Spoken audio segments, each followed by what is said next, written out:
নমস্কার। আজকে আলোচনা করব কিছু রাজযোগ নিয়ে। কেননা যখনই কোনো গ্রহ ট্রানজিট হয় তখনই কোনো না কোনো হয়তো যোগ তৈরি হয়। তাহলে সবসময় যে হয় সেটা নয়, কিছু কিছু গ্রহ যখন তার পজিটিভ ক্ষেত্রে ঢোকে তখন কিছু পজিটিভ যোগ তৈরি হয়, কিছু ক্ষেত্রে কখনো সেটা নেগেটিভ যোগও হয়। যোগ তাহলে বলবো না, সেটা আমরা নেগেটিভ ক্ষেত্রে দোষ বলবো, কিন্তু বেশিরভাগ ক্ষেত্রেই যোগই আমি আলোচনা করি। আজকে সেরকম কিন্তু রাজযোগ নিয়ে আলোচনা, কবে সেটা আরম্ভ হবে? কারণ খুব শীঘ্রই জুন মাস পড়ে যাচ্ছে। এই জুন মাসে একাধিক রাজযোগ তৈরি হচ্ছে। কিরকম? জুন মাসে একাধিক গ্রহ তার নিজস্ব উচ্চস্থানে বা কোনো গ্রহের সাথে জুতি তৈরি করে প্রভাবশালী যোগ তৈরি হবে। যেমন এই জুন মাসেই দেবগুরু বৃহস্পতি কর্কট রাশিতে গোচর করবে। এটা হচ্ছে কর্কট রাশি, হচ্ছে দেবগুরু বৃহস্পতি হচ্ছে উচ্চ রাশি, এবং তার জন্য কিন্তু এখানে এসে দেবগুরু বৃহস্পতি পঞ্চ মহাপুরুষ রাজযোগ তৈরি করবে। এটা অত্যন্ত প্রভাবশালী রাজযোগ। এছাড়া হংস রাজযোগ তৈরি হবে। শুক্র গোচরের জন্য কর্কট রাশিতে কিন্তু এটা তৈরি হবে। হংস রাজযোগ তৈরি হবে কখন? শুক্র যখন গোচর করবে। এছাড়া গুরু এবং শুক্র যখন একসাথে জুতি তৈরি হচ্ছে তখনও কিন্তু গজলক্ষ্মী রাজযোগ তৈরি হচ্ছে। গুরু এবং শুক্র যখন একসাথে যখন জুতি তৈরি করছে তখনও কিন্তু গজলক্ষ্মী রাজযোগ তৈরি হচ্ছে। সুতরাং এই জুন মাসেই দীর্ঘ 12 বছর পর এই গজলক্ষ্মী রাজযোগ তৈরি হবে। এবং বুধ মিথুন রাশিতে যখন থাকবে তখন ভদ্র নামক পঞ্চ মহাপুরুষ যোগ তৈরি হবে।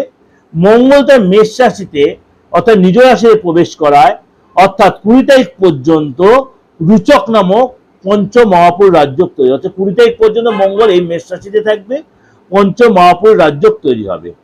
এবং এই জুন মাসে এই যে 4 দিব্য রাজযোগ প্রভাব ফেলবে এবং 3 মহাপুরুষ রাজযোগ প্রভাব ফেলবে 12 রাশির ক্ষেত্রেই কিন্তু এর প্রভাব বিস্তার করবে।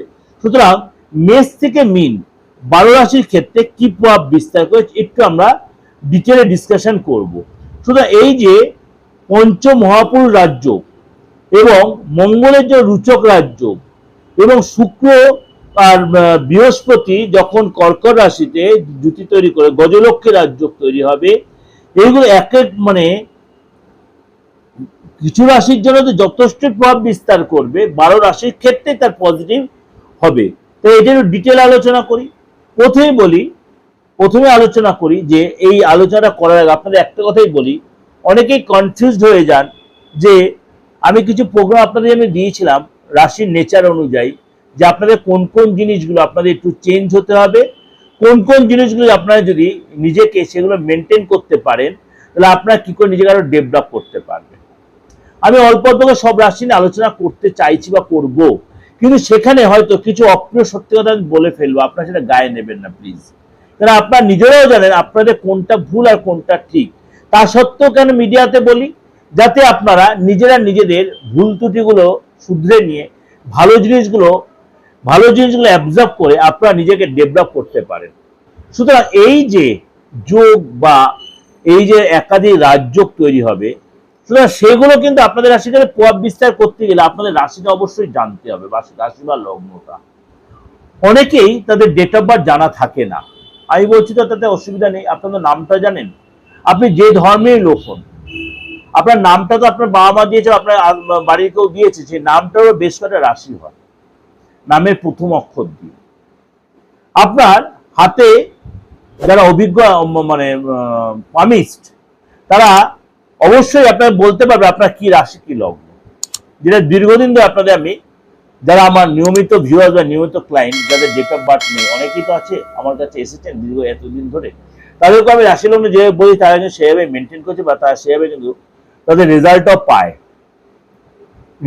মিনস তাদের রাশি লগ্ন বিচার করে যখন তার প্রোগ্রামটা শোনে তারা কিন্তু তার এফেক্টটা বুঝতে পারে। চলুন তাহলে বলি, এই যে রাজযোগ আপনার জীবনে কি এফেক্ট দিচ্ছে।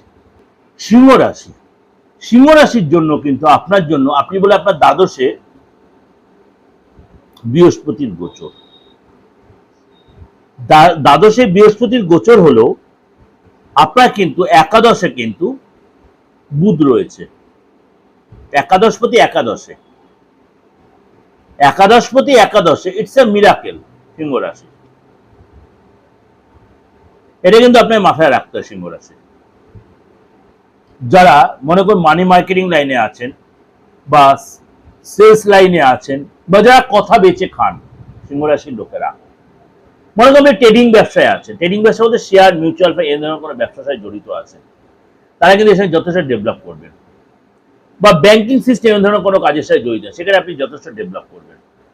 সুতরাং আপনাকে বলবো সিংহ রাশির লোকেরা এই সময় কিন্তু আপনি যতভাবে লোকের সাথে ওই যারা পাবলিক কোনো কাজের সাথে জড়িত আছেন সেই ধরনের কাজের সাথে নিজেকে জড়িয়ে ফেলবেন, সেই ধরনের কাজে কিন্তু আপনি ডেভেলপ পাবেন। কিন্তু ফ্যামিলি লোকের শরীরটা নিয়ে একটু ডিস্টার্ব হতে পারে, আপনার লাইফ পার্টনার হেলথ নিয়ে একটু ডিস্টার্ব হতে পারে, লাইফ পার্টনার হেলথ নিয়ে একটু ডিস্টার্ব হতে পারে, একটু সতর্ক থাকবেন। সেটা হ্যাবক কিছু যে হবে তা নয়, তার জন্য তো অর্থ বা ডাক্তারকে যেতে, হসপিটালে যেতে হতে পারে, বা আপনার বাড়িতে কোনো বয়স্ক গুরুজনের হেলথ নিয়ে কোনো ডিস্টার্ব হতে পারে। তাহলে সব সিংহ রাশি কি হবে? না, সবার হবে না। যারা একটু বয়স্ক গুরুজন আছে আপনার বাইরে, তাদের হেলথ নিয়ে কোথাও যেতে পারে, বা আপনি কোথাও তাদেরকে নিয়ে কোথাও ঘুরতে, ফ্যামিলি লোকেদের নিয়ে, বয়স্ক লোকেদের নিয়ে আপনি কোথাও ঘুরতে গেলেন, তাদের সাথে সময় আপনি কাটাবেন ঠিকই, কিন্তু একটা টেনশন আপনার মধ্যে থাকবে। আপনি বাচ্চলকে কথা বলবেন না। আপনি বাচ্চলকে কথা বলার জন্য লোকের সাথে কিন্তু আপনার শত্রুতামি তৈরি হতে পারে। যেটা আপনি মেনটেন করতে পারেন না সেই কথা আপনি লোককে কমিটমেন্ট করবেন না। তো একটা কথা, সিংহ রাশির লোকেরা এই সময় আপনার যোগাযোগ তৈরি হবে, এই সময় আপনার যোগাযোগ তৈরি হবে, নতুন বন্ধু আসবে, কেউ আপনাকে হেল্প করবে, উপযোগকে হেল্প করবে, সে আপনার বুদ্ধি দিক আর আর্থিক দিকে দিয়ে আপনার হেল্প করবে। হঠাৎ কোনো জায়গাতে আপনার আর্থিক সূত্র খুলে যাবে, খরচ যেমনি হবে আপনার ইনকামও কিন্তু আপনার জায়গা তৈরি হবে। খালি আপনাকে নিজের স্কিলটা দেখাতে হবে, নিজের বুদ্ধি অ্যাপ্লাই করে। আপনি যে ধর্মের যে জায়গারই লোক হন, আপনি যে পুরুষ হন বা মহিলাই হন, আপনার নিজের স্কিলটা কিন্তু দেখাতে হবে, নিজের বুদ্ধিটা অ্যাপ্লাই করতে হবে, নিজের সফটওয়্যারটা কাজে লাগাতে হবে। কোনো কোনো সময় আপনার মধ্যে একটা কনফিউশন আসবে, হতাশা আসবে, খরচ বেশি হতে টেনশন হয়ে যাবে, খিটখিটে হতে, কিন্তু আপনি ভেঙে পড়লে চলবে না, আপনাদের কাজে লেগে থাকতে হবে। বিশেষ করে যারা পাবলিক কোনো কাজের সাথে জড়িত আছে, হঠাৎ করে যোগাযোগ এসে যাবে, হঠাৎ করে সুযোগ আসবে আপনার, সেই সুযোগটা আপনাকে ক্যাচ করতে হবে। এটা কিন্তু সিংহ রাশির ক্ষেত্রে বললাম। আর মিথ্যার আশ্রয় বেশি না নেওয়াটাই বেটার হবে আপনার।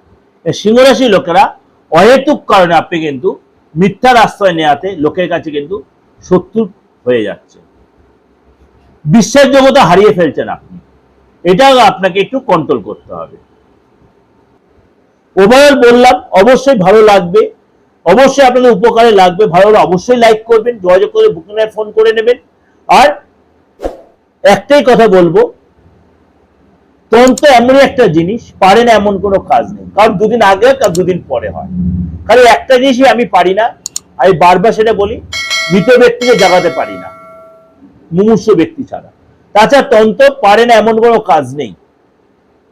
সুতরাং তন্ত্র পারে, আলবাত পারে। দীর্ঘদিন ধরে আপনাদের সেবায় এইভাবে আমি নিজেকে নিয়োজিত করেছি। যদি বিশ্বাস হয়, ভরসা অবশ্যই যোগাযোগ করতে পারে। নমস্কার, ভালো থাকবেন।